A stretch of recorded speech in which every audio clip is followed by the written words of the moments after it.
Shalom à vous, chers amis téléspectateurs de Lumière du Monde Télévision, et bienvenue à ce temps d'entretien. Nous avons l'immense plaisir de nous entretenir avec un éminent serviteur de Dieu, l'apôtre Traoré Sidiki, président de l'église de Pentecôte internationale de Côte d'Ivoire. Nous voulons échanger avec cet homme, parler de son ministère, de l'œuvre qu'il conduit, mais mieux connaître l'église de Pentecôte internationale de Côte d'Ivoire. Shalom à vous, chers serviteurs de Dieu. Shalom, bien-aimé. La joie est grande pour moi d'échanger avec vous. Cette joie est partagée, c'est de même pour moi, et avec plaisir de vous rencontrer. Très bien. Alors, nous aimerions mieux vous connaître. Qui est l'homme? Qui est l'apôtre Traoré Sidiki? L'apôtre Traoré Sidiki, elle est née d'une famille de 9 enfants. Je suis originaire de Bounois. Je suis marié, père de 4 filles et de 3 garçons. Un total de 7 enfants. 7 enfants. Et vous êtes le président de l'église de Pentecôte internationale de Côte d'Ivoire. Oui, président de l'église de Pentecôte internationale de Côte d'Ivoire, que je dirige depuis un certain nombre d'années. Très bien. C'est une grande communauté, l'église de Pentecôte internationale de Côte d'Ivoire. Comment pouvez-vous nous la présenter? Voilà, l'église de Pentecôte internationale de Côte d'Ivoire est une église pentecôtiste qui croit en un seul Dieu, mais qui s'est révélée sous une forme trinitaire. Je veux parler de Dieu le Père, Dieu le Fils, Dieu le Saint-Esprit. Nous croyons au baptême dans le Saint-Esprit, et comme signe initial, le parler en langue. Nous croyons aux dons spirituels, aux 9 dons spirituels. Nous croyons aux 5 ministères de l'ascension, c'est-à-dire le ministère apostolique, prophétique, évangélique, pastoral et de l'enseignant. Alors, je sais qu'il existe plusieurs églises de Pentecôte qu'on trouve un peu partout. La question qui me vient est de savoir si elles sont toutes les mêmes. Ou existe-t-il une différence entre elles, entre l'église de Pentecôte internationale de Côte d'Ivoire que vous dirigez et toutes ces autres églises de Pentecôte qu'on rencontre ça et là? Il y a une différence en ce sens que l'église de Pentecôte internationale de Côte d'Ivoire est unique. J'allais dire qu'elle est la mère de toutes les autres églises de Pentecôte que vous voyez aujourd'hui en Côte d'Ivoire. Elle est la première de toutes les églises de Pentecôte. La plupart de ces églises de Pentecôte que vous voyez aujourd'hui dans notre pays sont partie de l'église de Pentecôte internationale de Côte d'Ivoire.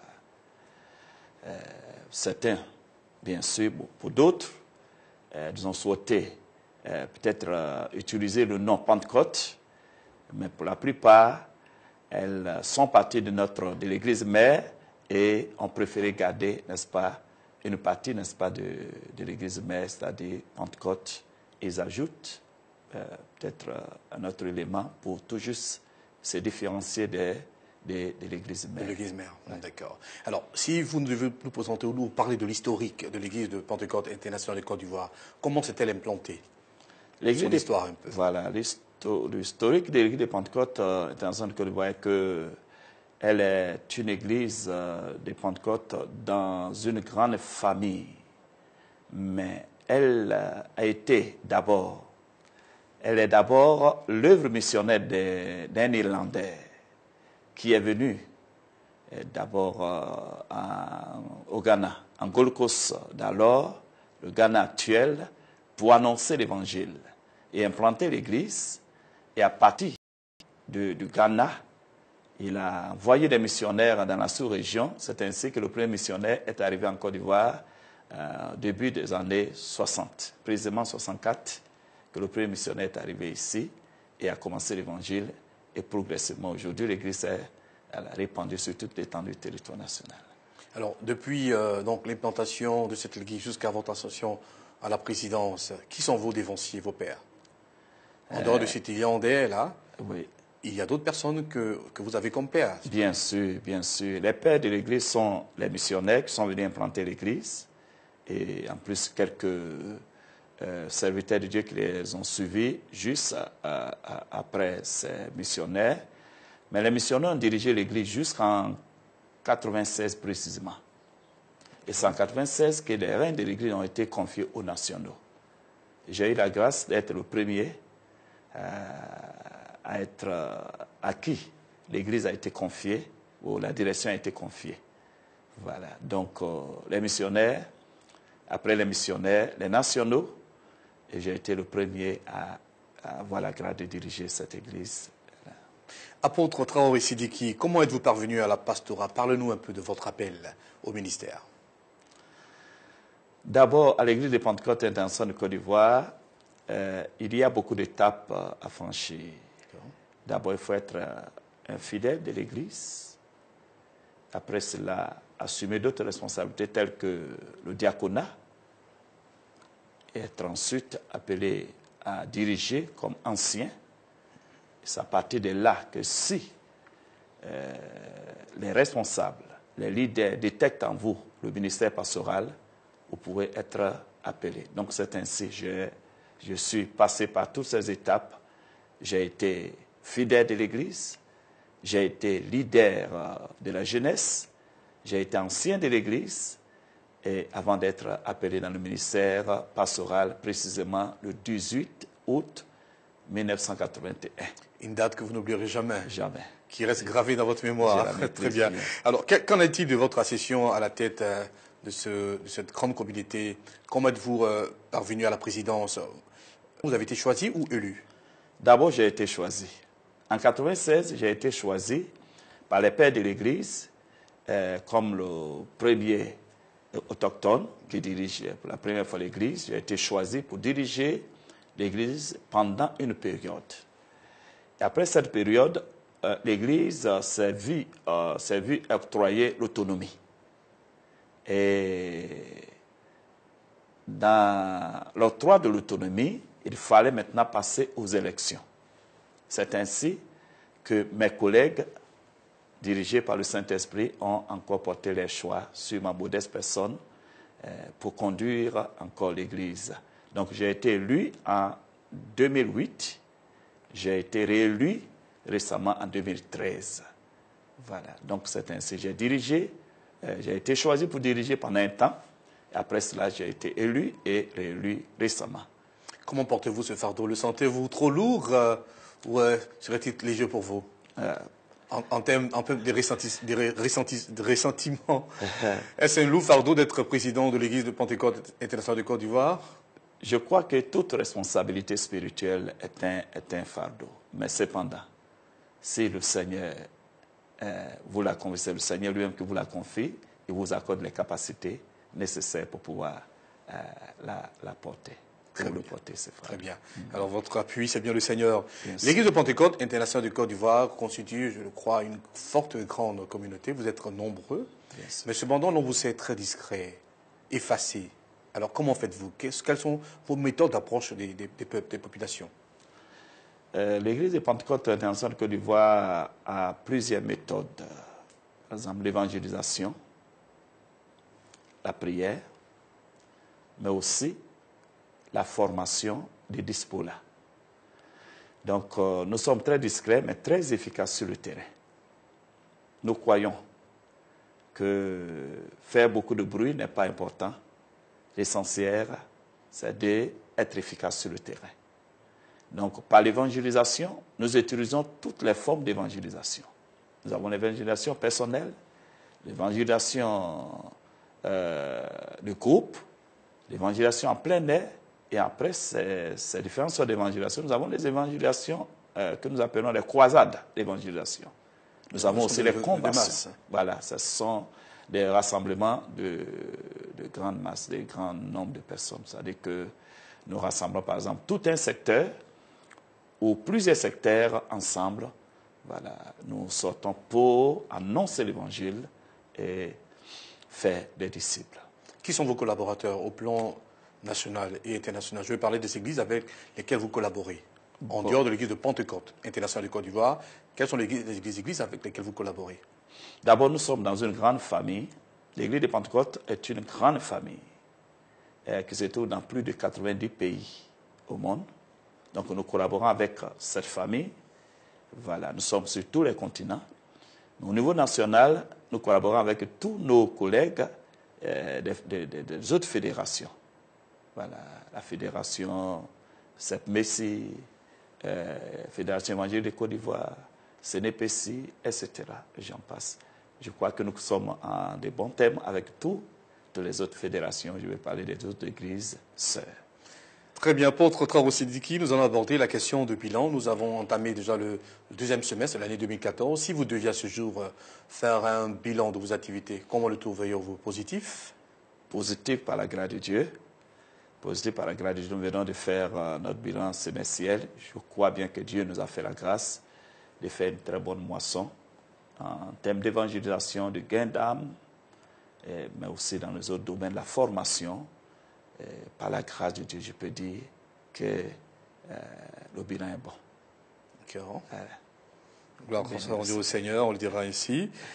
Alors, je sais que la qualification d'un serviteur de Dieu et la qualité également de son ministère dépend de son appel et de sa formation. Alors, je vois l'église de Pentecôte internationale de Côte d'Ivoire. Comment choisissez-vous dans un premier temps vos serviteurs? Comment les formez-vous et où les formez-vous? Avez-vous une école de formation pastorale et théologique? D'accord. Le choix s'est fait au niveau des assemblées locales, ce que nous appelons les églises locales. Dans chaque église locale, nous avons un presbytère, c'est-à-dire un ancien principal. Autour de cet ancien principal, il y a d'autres anciens, il y a des diacres, des diaconesses et des leaders laïcs.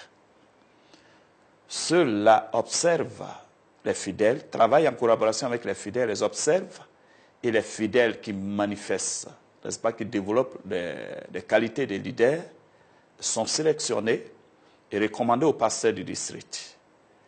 Le pasteur du district, à son tour, les teste et si c'est avéré que la recommandation du presbytère local est juste, oui, lui, à son tour, les recommande au responsable sectoriel. Et le responsable sectoriel, après son texte, le fait passer à la nation, amène à la nation pour le test final. Donc, vous passez par un texte par lequel nous vous analysons pour voir votre niveau de maturité, votre connaissance biblique, et ensuite savoir si réellement vous avez la paix de Dieu. Et dès que cela est fait, vous êtes recommandé au directeur de la formation, directeur de l'école biblique. Nous avons une école biblique située juste à quelques kilomètres de Beaunois, précisément à Yaou. Et le directeur de l'école, avec son équipe, se charge maintenant de la formation. Combien de temps dure-t-elle? Au début, nous formions nos pasteurs pendant 3 mois. Mais depuis un certain moment, nous avons maintenant changé pour une formation. Nous sommes allés plus loin. Donc, nous faisons une formation de longue durée, une formation de 3 ans. Mais pourquoi avez-vous soudainement changé? Les 3 mois ne donnaient pas de bons résultats? Si, les 3 mois donnent bien sûr de bons résultats, mais cependant, nous avons vu qu'aller pour une formation de 3 mois et attendre pendant des années et revenir, oui, n'est pas n'est pas très rentable. Il fallait adopter un autre système, c'est-à-dire prolonger en même temps la formation pour une durée de 3 ans avant de laisser l'ouvrier. 3 ans bien bouclés. Bien sûr. C'est une véritable organisation de pointe et qui, je crois, a de bons résultats. Êtes-vous satisfait de vos serviteurs, de vos pasteurs et de tous ces laïcs que vous avez formés? Par la grâce de Dieu, ils font un bon travail. Il faut les féliciter. Les ouvriers à plein temps font un bon travail, mais aussi les ouvriers à mi-temps. Je vais parler des anciens, des diacres et des diaconesses, et des autres leaders font un très bon travail. Il faut les féliciter et les encourager à continuer. Voilà, dans ce sens. Alors, peut-on parler un peu de vos expériences pendant toutes ces longues années de ministère au service du Seigneur? Quelque chose de particulier vous a marqué, qu'on peut partager ensemble? Bon, pour moi, personnellement, être président d'une église comme la nôtre est une grande responsabilité. Elle est confiée par Dieu pour un but spécifique. C'est-à-dire celui de servir Dieu, d'accomplir sa volonté, mais aussi d'aider les autres, le peuple qui vous suit, à le connaître et à mieux le servir. mieux accomplir sa volonté. Pour moi, la présidence n'est pas une autorité, une position pour exercer une domination sur le peuple que vous dirigez.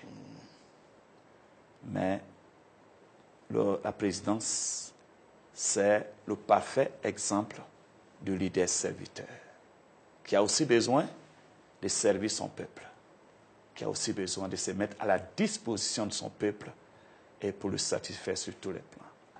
Comme le Seigneur Jésus l'a si bien dit, que celui qui dirige soit comme le serviteur de tous et celui qui gouverne comme celui qui sert. Donc, dans le leadership, j'ai retenu une chose très importante.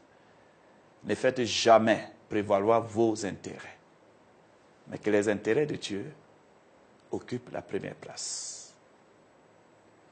Après les intérêts de Dieu vient l'intérêt, n'est-ce pas, de l'intérêt général, l'intérêt du peuple.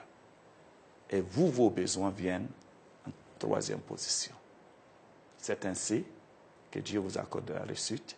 Et c'est ainsi que vous-même vous vous sentirez à l'aise. Un conseil de grande importance qui, je crois, est retenu par les uns et les autres. Apôtre Traoré Sidiki, pour un chrétien qui arrive la toute première fois chez vous et qui aimerait bien y demeurer, quelles sont les informations qu'il doit savoir sur vos activités le long de l'année? Que faites-vous pendant toute l'année, pendant toute une année? Je voudrais profiter pour apporter une lumière sur, disons, j'allais dire, l'organisation même de l'Église. Allez-y. L'Église des Pentecôtes internationale de Côte d'Ivoire est organisée d'abord en secteurs.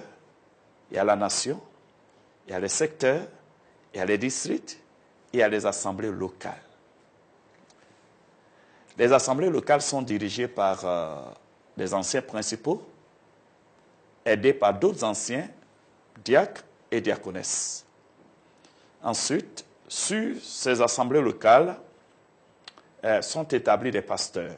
Donc, un pasteur dirige plusieurs églises locales. Il supervise, je vais dire, plusieurs églises locales qui sont elles-mêmes dirigées par des anciens principaux, aidés par d'autres anciens. Et ensuite, nous venons au niveau sectoriel. Un secteur est composé de plusieurs districts, dirigés par plusieurs pasteurs. Et à la tête de ce secteur se trouve un responsable sectoriel. Il peut être un apôtre, il peut avoir le titre d'apôtre, de prophète, d'évangéliste ou responsable sectoriel. Donc le secteur est dirigé par des responsables sectoriels. Donc quelqu'un qui arrive pour la première fois à l'église des Pentecôtes internationales de Côte d'Ivoire, il est dirigé dans l'une des assemblées locales. Je veux dire, une des églises locales. Et à partir de là, il reçoit la nourriture spirituelle pour sa croissance spirituelle. Donc nos jours de culte sont par exemple les mercredis soir, les vendredis soir, les dimanches matin et dimanches soir. Mais en dehors de ces jours, il y a aussi les rencontres des différents ministères. Parce que l'Église est organisée aussi en ministères. Nous avons plusieurs ministères, tels que le ministère de la jeunesse, le ministère de l'évangélisation, le ministère des femmes, le ministère des enfants, et ainsi de suite. Donc, à part les principaux jours de culte, il y a aussi des jours pour la formation, n'est-ce pas, au niveau de ces différents ministères. Alors, en termes de mission, qu'a fait l'Église de Pentecôte? Avez-vous envoyé des missionnaires un peu partout? Oui. L'Église de Pentecôte internationale de Côte d'Ivoire est une église missionnaire qui a envoyé plusieurs missionnaires dans le monde, partout dans le monde, particulièrement en Afrique. Et la plupart sont revenus. Et jusqu'en ce jour, nous avons 2 de nos missionnaires qui travaillent inlassablement.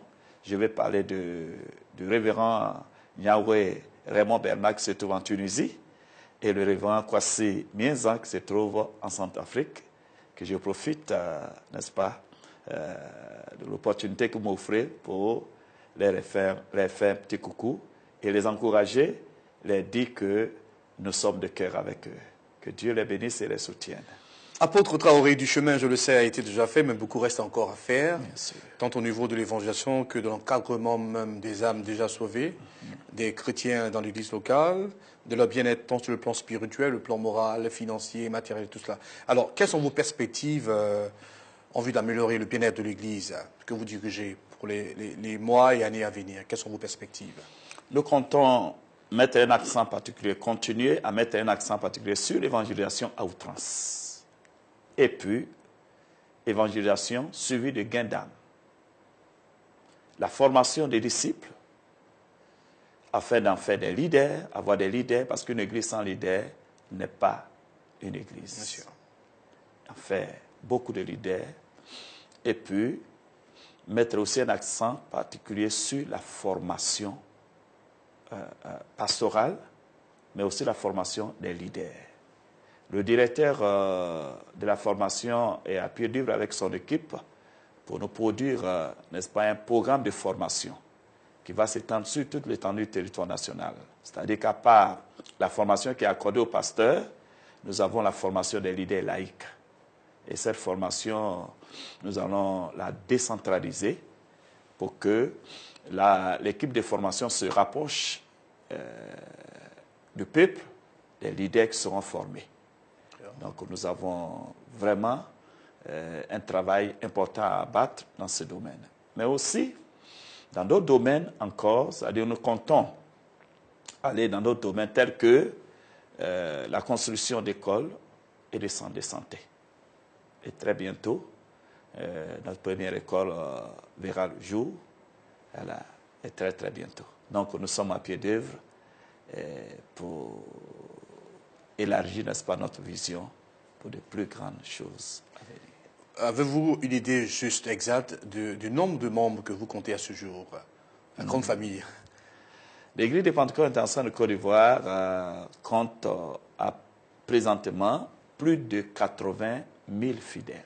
80 000 fidèles. Plus de 80 000 fidèles répartis dans 850 églises locales. 850 églises locales. À Abidjan, cela fait partie aussi de nos particularités. À Abidjan, ici, nous avons seulement 20% de l'effectif total. 20%. 20%. Donc vous allez voir qu'à Abidjan, nous avons seulement 20% des fidèles, mais les 80% sont à l'intérieur. Ce qui veut dire que l'Église des Pentecôtes internationale de Côte d'Ivoire ne se contente pas de rester dans les grandes villes seulement.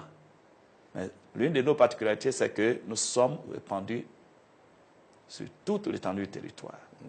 Dans les villes, villages et même les hameaux les plus reculés, vous allez trouver toujours une petite église des Pentecôtes internationale de Côte d'Ivoire, quelque part. Voilà. Dieu soit béni, Dieu soit béni. Parlez-nous maintenant, apôtre, de votre vie de ministère et de votre vie de famille. Comment arrivez-vous à concilier les deux sans heurter la quiétude de la famille? Je vous sais très occupé, vous êtes président de cette grande communauté, vous avez du travail. Alors, la famille n'est-elle pas un peu négligée par moment, oubliée, abandonnée? Non. Un programme bien établi pour la famille, un programme bien établi est mis sur pied pour gérer ma famille. Et dans ce cadre, mon épouse joue un grand rôle. Elle a dit qu'elle est le pasteur de la famille. Très bien. Donc, à certains voyages, elle s'occupe de la famille. Une cellule de prière et la dévotion matinale, ça c'est tous les jours. Nous avons au moins entre 1 heure et 2 heures chaque matin de dévotion matinale. Et c'est mon épouse qui dirige, n'est-ce pas, cette dévotion matinale. Nous profitons pour lui faire un coucou et félicitations pour ce soutien en arrière-plan, qui n'est pas du tout à négliger. Amen. Salut à vous, Madame Apôtre Traoré Sidiki. Je voudrais ajouter ceci pour dire que l'Église commence d'abord à la maison. D'accord. L'Église, c'est d'abord la famille. Donc, en aucun cas, la famille ne doit être négligée. Voilà. Donc, nous faisons en sorte que nos enfants soient des véritables disciples de Jésus-Christ.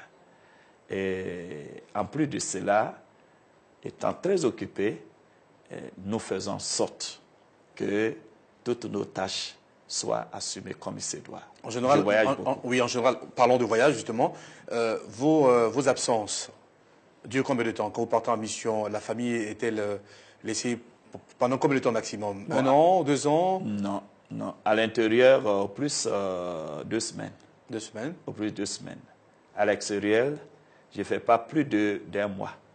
Ou un mois et demi au plus. S'il arrivait que vous devez partir pour 1 an ou plus, pour le moment, comment le preniez-vous?